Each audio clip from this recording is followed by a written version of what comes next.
Nós vamos ver agora, nesse tutorial, a aplicação do método de Newton-Raphson à simulação do problema de bombeio de óleo pesado. Como nós veremos, esse problema, quando modelado, vai resultar num sistema de equações não lineares que é normalmente resolvido por métodos numéricos, e o Newton-Raphson é um desses métodos, um bom método por sinal.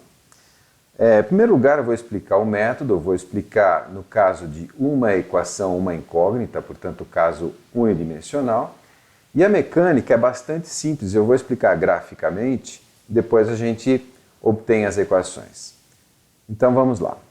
Eu tenho a função f de x, que está indicada aqui em vermelho, e a gente quer calcular a raiz dessa função, portanto, o ponto onde ela cruza o eixo x. O método, mecanicamente falando, é bastante simples. A gente parte, passo 1, chute inicial x0, a partir daí eu calculo o valor da função nesse ponto, portanto f de x0, e nesse ponto exato eu determino a reta tangente, ou seja, a reta que é tangente à curva f e passa pelo ponto x0, f de x0. Passo seguinte é calcular a raiz da reta tangente. E essa raiz, que é indicada aqui por x1, se constitui no próximo valor da variável x. Correto? E aí o processo se repete, ou seja, no passo seguinte, x1, cálculo do valor da função no ponto x1, portanto f de x1, determinação da reta tangente, indicado aqui por pontilhado, e a raiz da reta tangente é o próximo valor de x, aqui indicado por x2. Então, esse método é bastante simples, bastante fácil de entender, e dá para se perceber que se a função f não for patológica, esse método converge rapidamente para a raiz. Vamos agora obter as equações. O primeiro passo é obter a equação da reta. Para determinar qualquer reta, a gente precisa sempre de duas informações. Quais são essas informações? A primeira é que ela passa pelo ponto x f de x, ou xn f de xn, aqui x0 f de x0, e a segunda informação que a gente tem sobre essa reta é a sua derivada, correto? Essa derivada é justamente o valor da derivada da função f no ponto x0. Então, pegando a equação genérica de uma reta, y é igual a ax mais b, a gente já tem de forma trivial a informação de que o coeficiente a é igual a f' de x0. Para se deduzir isso, basta derivar a equação da reta e impor que a derivada da reta é igual à derivada da função f. Portanto, a já se sabe é igual a f' de x0.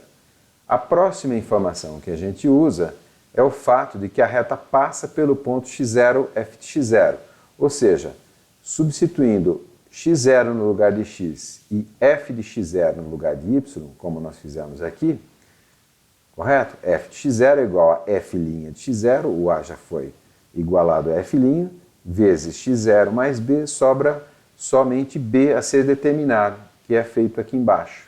Então b é igual a f de x0 menos f' de x0 vezes x0. Então, determinados a e b, o próximo passo é determinar a raiz da reta tangente, que se faz igualando y a zero aqui. Então, resolvendo isso daqui, eu vejo que esse x que faz y igual a zero é igual a menos b sobre a, como está mostrado aqui. Portanto, o valor do próximo x, substituindo aqui esses valores todos que a gente obteve, isso aqui resulta que x1 é igual a x0 menos f de x0 sobre f' de x0. Correto? Então a gente parte de x0 e obtém um x1 com essa fórmula que deduzimos aqui embaixo. E o processo reitera. E aí, essa reiteração, basta eu substituir no lugar do índice 0 aqui, o 1, e no lugar do 1 eu vou obter o 2. Ou seja, uma fórmula genérica de recorrência seria xk mais 1 é igual ao xk, ou seja, o próximo valor de x é igual a aproximação atual, xk, menos 1 sobre f' de xk, vezes f de x, também calculado no ponto K. Correto? Então isso aqui é bastante simples, bastante fácil de implementar numericamente. A gente vai ver isso num exemplo. Digamos que a gente queira resolver a equação f de x igual a cosseno de x menos x. Calcular a raiz dessa função. Então é o ponto x em que o cosseno de x menos x se iguala a zero. Tá? Isso daqui é tipicamente uma equação transcendente, ou seja, não é possível manipular algebricamente de tal forma que eu consiga resolver algebricamente x igual a alguma coisa que não dependa de x, ou seja, não é possível isolar x nessa equação. Então tem que ser feito numericamente. Para a aplicação do método Eddington-Hobson, lembrando aqui a fórmula de recorrência, então eu preciso da função f, eu já tenho aqui, né? Já está na forma correta aqui em cima, e preciso também da derivada. Então eu vou derivar a função f e é feito aqui embaixo. A derivada de cosseno é menos seno, a derivada de menos x é menos 1, e agora a gente tem tudo para substituir na fórmula de recorrência. Nossa fórmula de recorrência está aqui embaixo, xk mais 1 é igual a xk, menos cosseno de xk, menos xk, sobre a derivada, menos seno de xk menos 1. Então agora a gente pode implementar isso no Excel para ver como é que funciona. Então eu abri o Excel aqui e vamos colocar a nossa simulação aqui. Eu vou só dar um zoom para ficar um pouquinho mais fácil. Nessa primeira coluna eu vou colocar os valores de xk, né, a primeira iteração. Aqui, digamos, a gente vai calcular f de xk, depois f' de xk, estou só organizando um pouco o cálculo aqui, e aí o xk mais 1. Então, digamos que a gente comece com o chute inicial 1. O f de xk, lembra, era igual a cosseno de x menos x, portanto, igual cosseno de xk, que está aqui na célula A2, menos o x, que é o próprio A2, então está feito ali, menos 0,4597, e agora a derivada f', que é igual a menos seno menos 1. Então, igual menos seno de xk, célula A2, menos 1. Correto? Opa, escrevi errado. Seno, tem que escrever em português ali. Menos seno, que é menos 1,8414. Agora sim, o f de xk mais 1, acho que eu vou até pegar a fórmula aqui, para a gente tê-la aqui, para ficar mais fácil como referência. Então, o f de xk, o f' de xk, já tenho isso calculado, o próprio xk, e o xk mais 1, a forma de recorrência está aqui. Então, igual ao xk, né, que é o A2, menos, eu vou abrir parênteses, e vou abrir um segundo parênteses para o numerador aqui, que é o f de x. Na verdade eu não preciso, porque eu já tenho isso calculado. Então, o f de x está na célula B2, dividido por f', que está na célula C2, está aqui. Então, eu fecho parênteses, correto? Enter, e eu tenho o próximo valor de x, que é 0,750364. O que eu preciso fazer agora é colocar esse xk mais 1 no lugar do xk e repetir o processo. Portanto, nessa célula aqui, eu vou colocar igual o valor do xk mais 1, aqui. Correto? Depois eu recalculo essa fórmula aqui para o f. Então, eu copiei a fórmula aqui embaixo, ele atualiza os endereços, está vendo? Cosseno de A3 menos A3. Mesma coisa aqui para f', vamos só conferir se está certo. Seno de A3 menos seno de A3 menos 1, está ok? E o cálculo do xk mais 1. Agora sim, é bastante simples, basta eu iterar e dá para ver que converge rapidamente para a solução 0,73, 90, 85. A gente pode até fazer um gráfico aqui do da convergência de x. Vamos pegar esse daqui, que tem o chute inicial, inserir um gráfico de linhas mesmo, para a gente ver que converge rapidamente.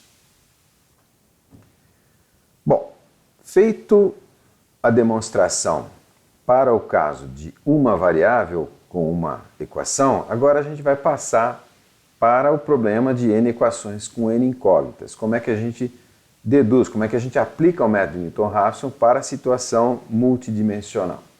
Eu não vou fazer exatamente uma dedução matemática, eu vou fazer, na verdade, uma indução. Eu vou colocar a fórmula para o caso 1D, né? Essa fórmula que a gente acabou de aplicar, e vamos inferir como ela seria para o caso multidimensional. Então eu tenho o seguinte, vou colocar aqui já o que é a fórmula de recorrência no caso multidimensional, e vamos só reconhecer que, no caso de eu ter várias variáveis, n maiúsculo variáveis, né? Então, no lugar desse valor x aqui, eu vou ter o quê? Eu vou ter um vetor de valores. Então, esse xk mais 1 se transforma num vetor de incógnitas x calculados na iteração k mais 1. Mesma coisa para esse valor aqui, x, que no caso da fórmula 1D é um único valor, no caso de nd, são n valores, portanto um vetor também. Ou seja, esse x aqui se transforma num vetor, vamos pensar assim, e esse x aqui também se transforma num vetor, aqui representado como vetores em coluna, né? Como se fossem colunas de matriz. Bom, agora vamos reconhecer em que se transforma a função. No caso 1D é a função de uma variável, uma função de uma única variável. No caso nd, nós temos o quê? Nós temos n funções de n variáveis. Então esse f aqui se transforma num vetor de funções, correto? Que tem como argumento também um vetor de variáveis. Então, isso também é como se fosse, em termos matriciais, é uma coluna de funções, e cada uma dessas funções, digamos uma f1, uma f2, cada uma dessas funções tem como argumento n variáveis, n valores de x. Tá? Só nos resta agora reconhecer em que se transforma esse termo aqui, tá? Que é a derivada da função e essa operação algébrica aqui, 1 sobre. Primeiro vamos pensar aqui nessa derivada. No caso 1D, eu tenho uma função, uma variável, só faz sentido derivar essa única função em relação à única variável. No caso n-dimensional, lembrem, eu tenho n funções e n incógnitas. Portanto, eu posso derivar cada uma das funções em relação a cada uma das derivadas. O objeto matemático que tem esses cálculos, ou seja, a derivada de cada uma das funções em relação a cada uma das variáveis, é a matriz jacobiana. A gente aprendeu isso lá em cálculo 1, cálculo 2. Então aqui está resolvido. Agora, o que é esse 1 sobre? Isso daqui, em termos de álgebra linear, significa o recíproco. O recíproco de um número é aquele outro número que, multiplicado pelo original, resulta na unidade. Então, por exemplo, se eu tenho o número 2, o recíproco de 2 é, digamos, 1 sobre 2, correto? E quando eu multiplico os dois, isso resulta na unidade. Então, o recíproco de uma matriz, né? Ou seja, aqui eu estou calculando o recíproco da derivada. No caso nosso n-dimensional, a derivada é uma matriz. E o recíproco de uma matriz, digamos uma matriz A, é uma outra matriz que eu multiplico aqui e resulta na unidade. A unidade, no caso das matrizes, o quê? É a matriz identidade. Portanto, é muito fácil reconhecer que a matriz que a gente vai colocar aqui é justamente a inversa da matriz A. Portanto, aqui no lugar da jacobiana, no lugar do 1 sobre f', vai ser, na verdade, a matriz inversa da matriz jacobiana. Correto? Então fica bastante simples, e colocando aqui já, abrindo, né, os termos da matriz jacobiana, eu tenho, digamos que eu tenho no meu vetor de funções a função f1, f2 até fn, nas variáveis x1, x2 até xn.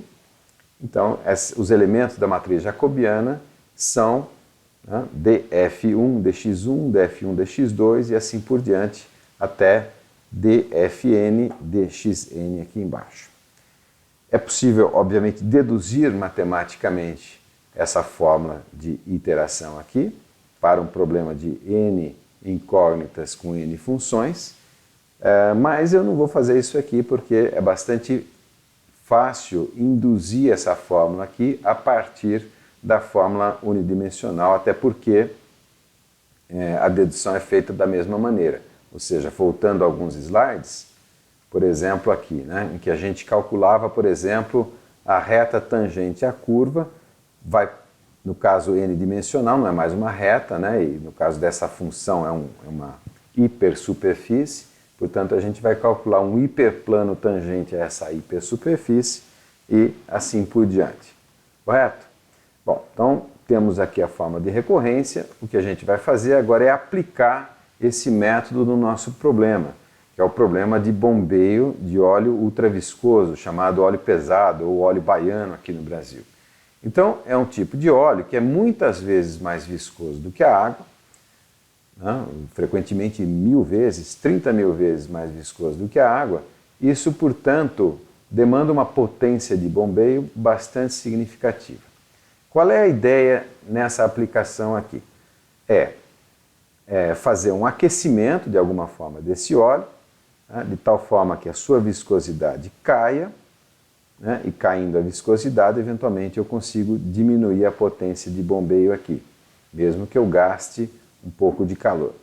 Para efeito aqui do nosso cálculo, do nosso problema, vamos supor que a gente tem uma tubulação de 50 km, essa tubulação tem um diâmetro de 50 centímetros e vamos supor que ela seja isolada termicamente.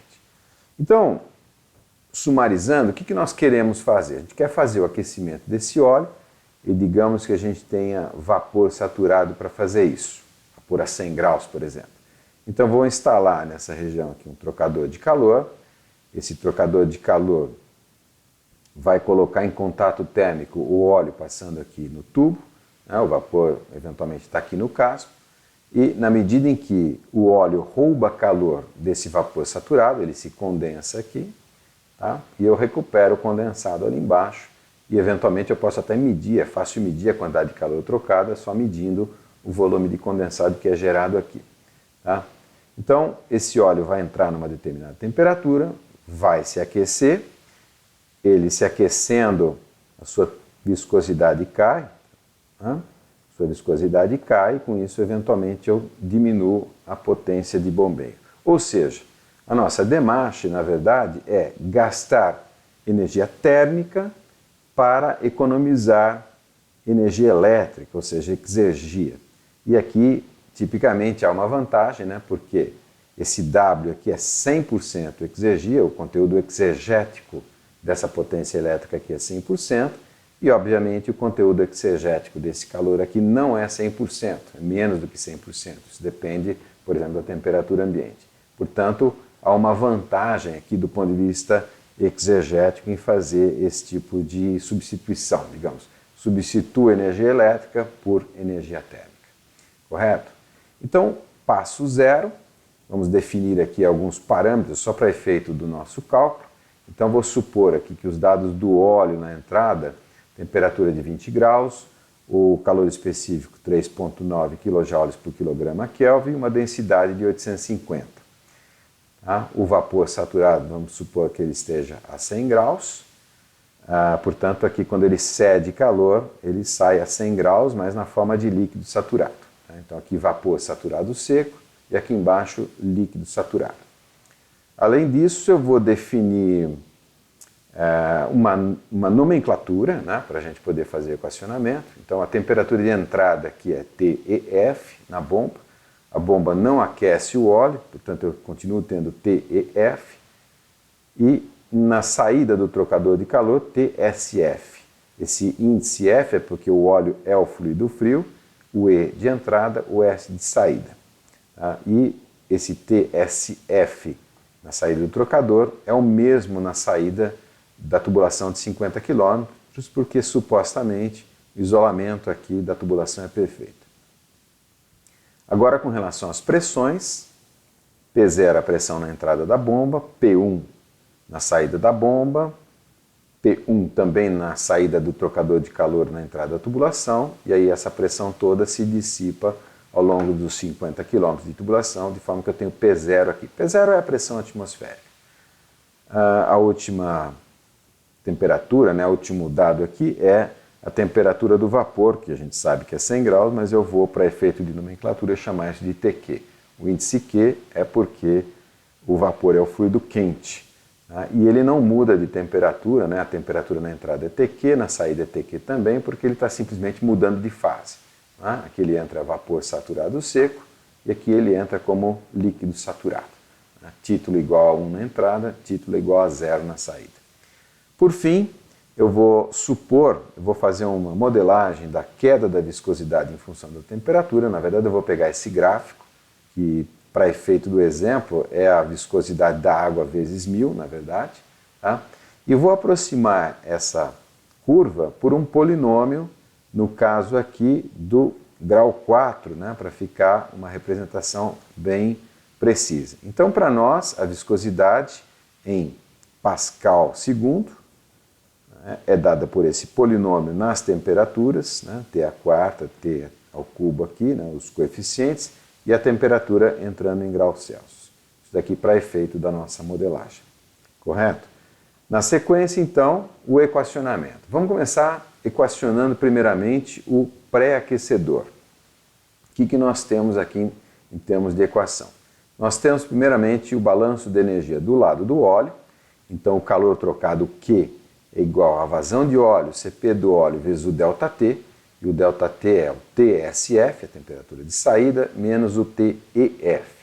Aqui eu estou pensando da seguinte maneira: como o óleo é o fluido frio absorve calor, portanto sua temperatura aumenta, portanto a temperatura de saída é maior do que a temperatura de entrada, então eu escrevo aqui a de saída menos a temperatura de entrada.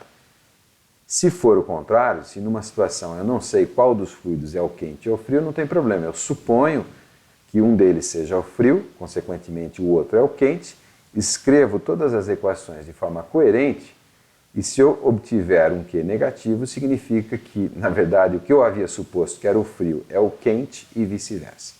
Correto? Então esse é o balanço de energia do lado do óleo e aqui uma outra equação de balanço, que é a equação de balanço na interface entre o óleo e o vapor. Então a gente já viu isso, eu não vou entrar no detalhe, isso aqui é igual, né, o Q, calor trocado, é o U vezes A, área do trocador de calor, vezes a temperatura média logarítmica. A temperatura média logarítmica, a gente sabe, é o TQ, temperatura do vapor, menos o TSF, menos TQ menos TEF, dividido por Ln, TQ menos TSF, TQ menos TF. Isso daqui isso que aparece aqui é a chamada temperatura média logarítmica. Correto? Isso a gente viu nas aulas de trocador de calor. Tá? Essa expressão, eu vou só fazer uma observação aqui, eu costumo colocá-la dessa forma porque é a forma como a gente a deduz nos cursos de trocador de calor, ou seja, que o calor é U vezes a área, o coeficiente global de troca térmica, vezes a área de troca, vezes o ΔTLN. Porém, ela não é uma expressão adequada ao cálculo numérico. Por quê? Porque eu tenho um problema aqui de configuração numérica. Eu tenho um Ln no denominador e durante as iterações numéricas, eventualmente, o argumento dessa função Ln pode se tornar negativo. Tá? E aí eu não consigo prosseguir com o cálculo.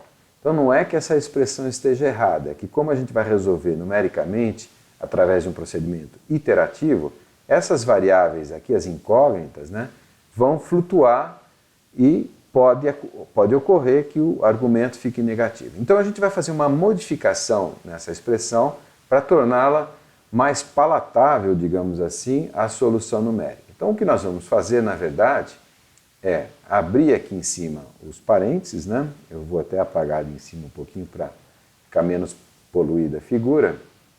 Então o que nós vamos fazer? Olhem no numerador aqui em cima. Se eu tirar os parênteses todos, na verdade dá para ver que o TQ cancela com o TQ, e aí eu vou ter, na verdade, menos mais TF menos TSF, e eu posso substituir aqui, né? Eu tenho TSF menos TF, portanto, eu vou substituir aqui no numerador menos Q sobre M óleo CP óleo, correto? Isso eu faço de forma bastante detalhada nos cursos que vocês fizeram comigo, né, nos semestres anteriores. Então, fazendo essa substituição e tirando a exponencial para a gente sumir com esse ln, eu vou ter finalmente essa expressão aqui, tá?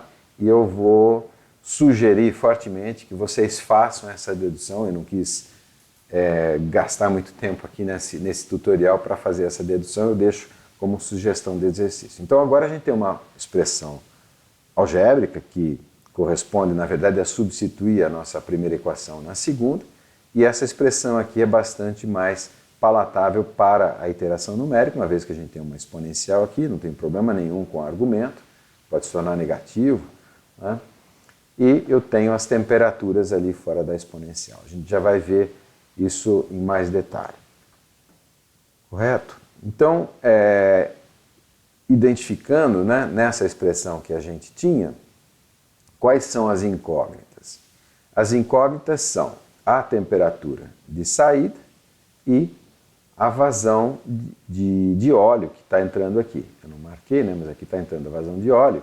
E lembrando que essa temperatura de saída influi na viscosidade, a viscosidade influi na vazão resultante do sistema bomba mais tubulação, portanto, a vazão de óleo está acoplada, é dependente da temperatura e também é uma incógnita. Então, nessa equação aqui, as incógnitas estão destacadas em vermelho e, como eu disse, é não linear nessas incógnitas, ou seja, não é possível fazer uma manipulação de tal maneira que eu resolva isso já considerando a outra equação que eu ainda não mostrei.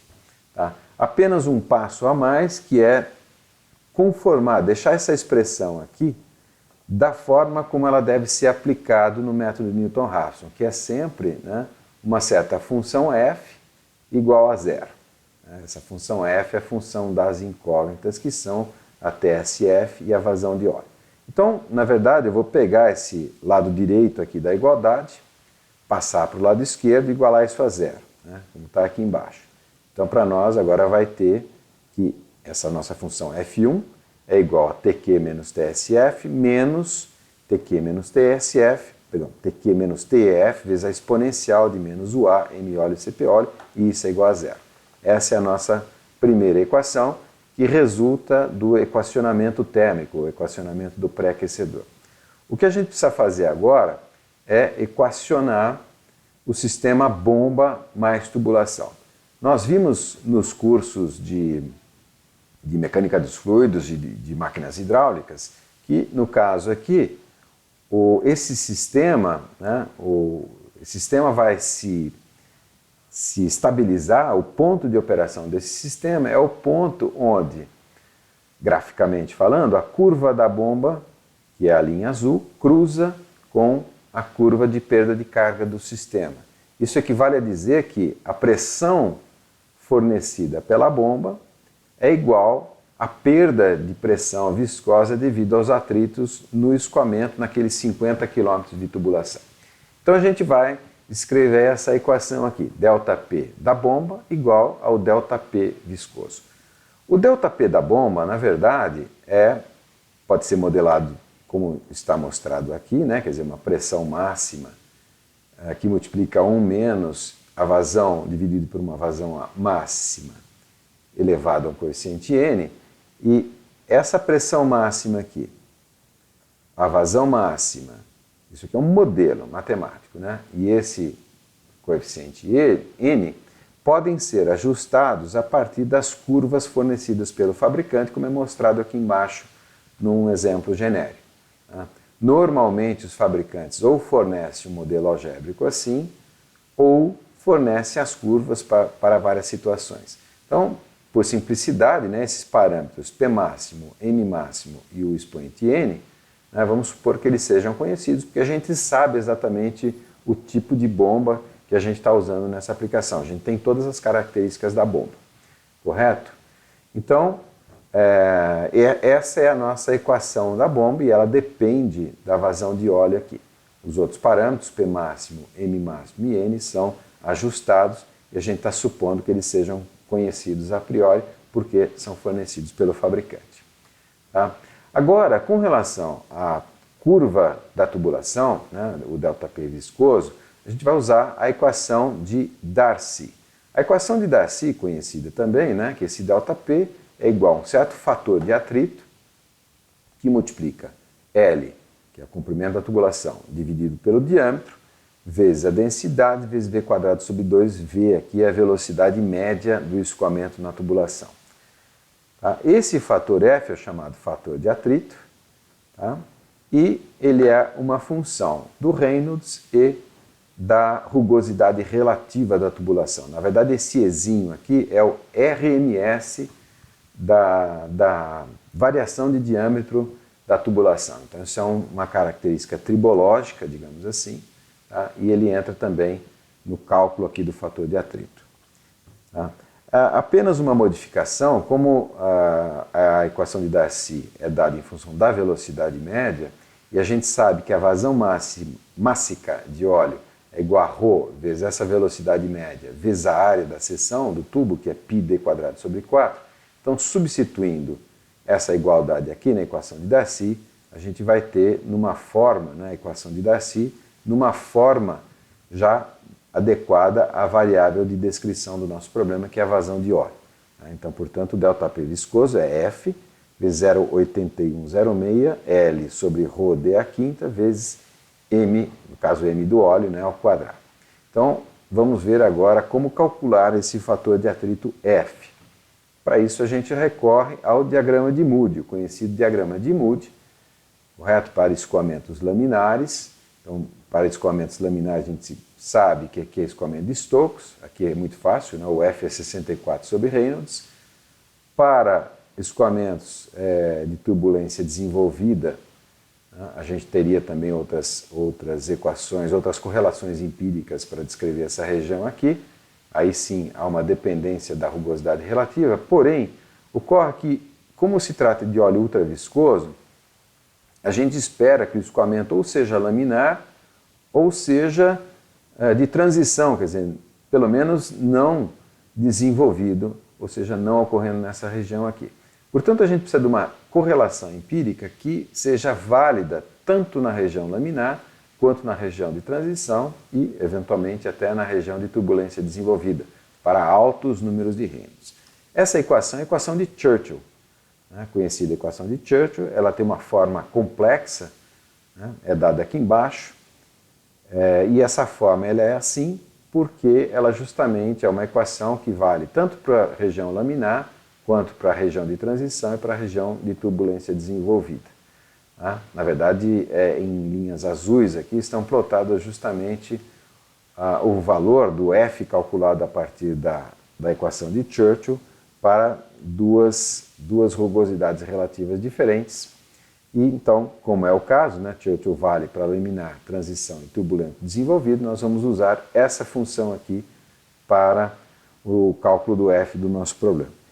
E só uma brincadeira, quando eu vejo o Churchill eu não consigo não pensar no Asterix, no Obelix e no Ideia Fix. Eles são muito parecidos. Bom, em frente e voltando ao nosso problema de equacionamento, né, o que a gente tem que escrever é que a equação da bomba, o ΔP dado pela bomba é igual ao ΔP dissipado, né, através das forças viscosas. O ΔP da bomba a gente tem a equação do fabricante, e o ΔP viscoso nós temos agora a equação de Darcy já com a correlação de Churchill aqui para calcular o F em função do Reynolds e eventualmente da rugosidade relativa, correto? Então, igualando, fazendo essa igualdade aqui, ΔP da bomba é igual ao P máximo, etc., e o ΔP viscoso, a equação de Darcy, e já colocando na forma como o Mad Newton-Raphson pede, né, F2 é igual a zero, então essa equação está transcrita aqui embaixo. Tá? F2 é igual a um termo aqui, que é o ΔP da bomba, menos um outro termo aqui, que é o ΔP viscoso, e isso daqui, então, igual a zero. Correto? Então, só estou transcrevendo essa equação para o próximo slide aqui, porque eu quero apontar um detalhe importante. Onde é que estão as incógnitas e a interdependência entre elas. Então, aqui na minha equação F2, eu já tenho a vazão de óleo aqui, de forma explícita, e a outra variável, na verdade, a temperatura, né, ela vai entrar aqui no cálculo do Reynolds. O Reynolds é 4 vezes a vazão de óleo dividido pela viscosidade, dividido por π, dividido por d. Né? Então aqui de novo aparece a vazão de óleo. E onde é que aparece a temperatura? A temperatura aparece justamente na dependência da viscosidade em relação à temperatura de saída do pré-aquecedor. E isso é modelado, como a gente mostrou lá atrás, através de um polinômio de grau 4 na temperatura. Essa temperatura T aqui, na verdade, é o TSF, correto? Então, a temperatura, ela entra na viscosidade, que entra no cálculo do Reynolds, que entra na equação de Churchill, e por aí vocês têm uma ideia do quão não linear é essa equação aqui, né? Aqui eu já tenho uma equação do quarto grau, aqui a viscosidade vai elevada a -1, e aqui entra na equação de Churchill, que voltando lá atrás, né, tem essa forma bastante complicada aqui, 8 sobre Reynolds, etc, etc. Tá, ok? Então isso daqui é tremendamente não linear, não há a menor chance da gente conseguir resolver isso algebricamente. Então, sumarizando a primeira equação, a equação que resulta do cálculo térmico, né, das equações de conservação de energia térmica no pré-aquecedor, e a segunda equação resulta do cálculo hidráulico, ou seja, igualando a pressão da bomba à perda de pressão devido à viscosidade, devido ao escoamento na tubulação. Então essa aqui é a minha F1, a minha F2, e eu tenho que aplicar o método de Newton-Raphson, que está transcrito aqui, ou seja, né, as minhas variáveis, M óleo TSF, calculado na iteração K mais 1, é igual a M óleo TSF da iteração K, menos a inversa da jacobiana, e a gente já vai ver isso em detalhe, vezes o vetorzinho de funções na iteração K, né, e esse vetorzinho de funções tem a F1 aqui em cima e tem a F2 aqui embaixo, correto? Próximo passo é programar isso no Excel. Bom, estou aqui com o Excel aberto, e dessa vez eu não vou fazer a construção da planilha do zero, como eu já fiz várias vezes, eu só vou mostrar como é que a planilha aqui funciona. Então, como sempre, nessas primeiras colunas aqui eu costumo colocar os parâmetros do problema, né, o CP, o ρ, então 4,19, 998,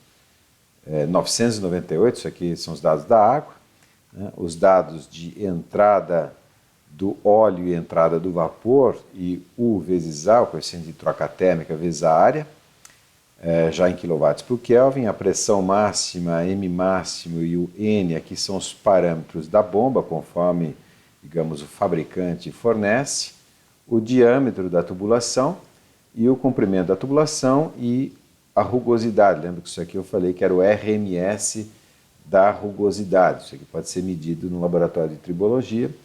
E esse epsilon aqui é para a gente calcular algumas derivadas e eu já vou explicar exatamente como. Bom, a planilha, o cálculo, na verdade, né, é feito da seguinte maneira, a parte Newton-Raphson aqui. Eu vou pegar, na verdade, vou pegar aqui a formulinha nossa, Ctrl C, vou jogar ela aqui para a gente poder acompanhar. Então está aqui a fórmula que tem que ser implementada. Esse vetor xk está aqui, né? Então o chute inicial das variáveis. Eu vou dar um chute inicial, vazão de óleo é 1 kg por segundo e digamos que a temperatura de saída seja 80 graus. O vetor de funções f, esse vetor aqui, eu programo nessas duas células, aqui o F1, aqui o F2. Eu já estou destacando aqui as unidades, mas vamos ver como é que o F1 está programado. O F1, eu vou buscar a fórmula, as duas fórmulas, né, o F1 e o F2. Estou indo aqui. Vou pegar a fórmula de F1, Ctrl C, vou jogar ela aqui. para a gente poder acompanhar. Então vamos lá. F1 é TQ menos TSF, então TQ está na célula B6, o TSF é na célula F3, né, que está aqui embaixo. Menos B6 menos B5, que é o TQ menos TSF, menos TQ menos TEF, que é o B6 menos B5, vezes a exponencial de menos B7 é o U vezes A, sobre F2, que é o M óleo, essa célula aqui é F2, sobre B2, que é o CP do óleo, tá? Que é o 419. Essa daqui, então, é a F1. A F2, vou pegar a fórmula da função F2, vou jogar aqui para a gente poder acompanhar. Abrir um pouquinho de espaço aqui. Ctrl V, então vamos acompanhar por alto aqui, né? Normalmente eu faria essa programação, mas no caso aqui eu não vou fazer. Então, F2, primeira a equação da bomba, né? P máximo 1 menos M óleo sobre M máximo elevado a N. Então está aqui, B9 é a pressão máxima, 1 menos F2 M óleo sobre B10 elevado a B11, B11 é o coeficiente N da bomba, menos, olha aqui um negócio, menos Churchill de alguma coisa. Isso aqui é uma função que eu programei no Visual Basic, que eu já mostro. Né? Então isso aqui calcula o F do Reynolds, na verdade do Reynolds e da rugosidade relativa, vezes 0,8106, tá aqui, vezes L sobre D a quinta sobre Rho, vezes M óleo ao quadrado. E esse sobre 10 a quinta aqui é para converter para a unidade que eu estou trabalhando, que é bar. Né? Com relação a essa função Churchill, ela está programada aqui no Visual Basic. Eu vou abrir a janela do Visual Basic, que é Alt F11. Então a gente programou aqui duas funções que estão sendo usadas. Primeiro a função Churchill, né, conforme ela é descrita por Churchill, e depois uma outra função para facilitar também, que é o cálculo da viscosidade em função da temperatura, aquele polinômio que eu já havia mostrado para vocês. Correto? Então, voltando ali para a planilha, está a F1 e a F2 aqui, programadas, e agora a jacobiana, que é a matriz que tem a derivada de cada uma das funções, F1 e F2, em relação a cada uma das variáveis, M óleo e TSF. Ocorre que aqui, essa derivada é muito difícil de fazer ela analiticamente, principalmente porque essas variáveis estão muito encapsuladas, imbricadas aqui nas várias interdependências do Churchill, do Reynolds e do próprio polinômio que relaciona a temperatura e a viscosidade. Então, uma forma de fazer é por diferenças finitas. Essa daqui eu vou até programar para vocês verem, tá? Como é que é simples. Então, eu vou simplesmente apagar aqui, olha, apaguei, né? Vai dar alguns problemas, a gente já corrige.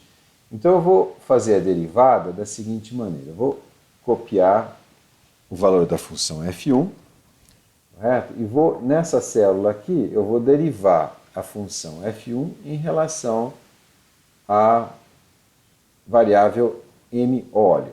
Então, eu vou fazer por diferenças finitas, ou seja, eu vou calcular o valor da função F1 com um incremento de epsilon, digamos, na variável M óleo, subtrair da original F1 e dividido por epsilon, ou seja, por diferenças finitas. Então, eu vou fazer um gabarito aqui só para ficar fácil. Abre e fecha, menos abre e fecha, fecha sobre epsilon, e o epsilon para nós vai ser essa célula aqui. Tá? Aliás, eu já renomeei essa célula, tá vendo aqui? Olha, epsilon. Então, voltando ali, eu tinha esquecido de colocar o igual sobre epsilon. Então, aqui nesse segundo par de parênteses vem o valor da função, e eu já tinha copiado, né? Tá aqui, Ctrl V. E no primeiro par de parênteses, eu vou Ctrl V de novo para colocar a função, e agora eu vou identificar onde eu tenho que colocar epsilon, onde que eu tenho que dar o incremento de epsilon, que é na variável F2. Então eu venho voltando aqui com o mouse, né? Estou digitando à esquerda, eu tenho aqui F2, então eu vou pôr F2 mais epsilon. Fecho parênteses. Posso até copiar isso daqui, né? Ctrl C. E onde eu identificar F2, eu posso colocar epsilon, não tenho mais, então Enter, está lá, ok. Correto? Então, as derivadas, quando elas não são triviais, eu faço dessa maneira. No caso aqui da df1, df1 está aqui, vou colocar ela de volta aqui, né? df1 dtsf é bastante simples, né? df1 dtsf é menos 1, eu coloco aqui. E quando é complicado, eu faço por diferenças finitas. Então está aqui a primeira linha da jacobiana, a segunda linha eu faço da mesma maneira. Quer ver? Então, por exemplo, aqui, deixa eu só limpar um pouquinho, né? Essa célula aqui é df2dm óleo, então df2dm óleo, correto? Então eu fiz daquele jeito por diferenças finitas, fica uma expressão grande aqui, mas é muito fácil fazer porque é mecânico. Na segunda derivada aqui, mesma coisa, df2dtsf. Tá? Bom, então aqui está programada a matriz jacobiana, aqui a matriz inversa da jacobiana, eu estou usando a função matriz inverso do Excel, correto? E nessa outra célula aqui, então, o valor, aqui está escrito FK, na verdade seria DFK, as correções a serem feitas, né? Então, dm óleo, dtsf, que é, vamos ver como é que está programado, que é, na verdade, é o produto da inversa da jacobiana pelo vetor f, eu estou usando a função do Excel matriz multi. Então, se a gente colocar aqui, eu estou multiplicando a inversa da jacobiana, ou pré-multiplicando o vetor f pela inversa da jacobiana. Então, isso aqui são as correções, e aqui, na verdade, o xk mais 1, que é simplesmente o xk menos a correção calculada ali.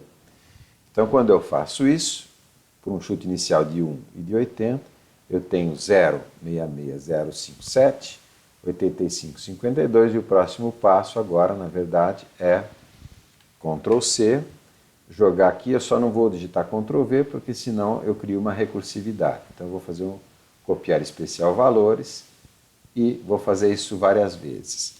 Para não ter que fazer isso várias vezes, Ctrl C, colar especial valores, eu vou, por exemplo, criar uma macro, e ela está criada aqui. Eu já mostrei para vocês como criar, eu só mostrar no Visual Basic onde ela está no módulo 1 ou 2, está no módulo 2.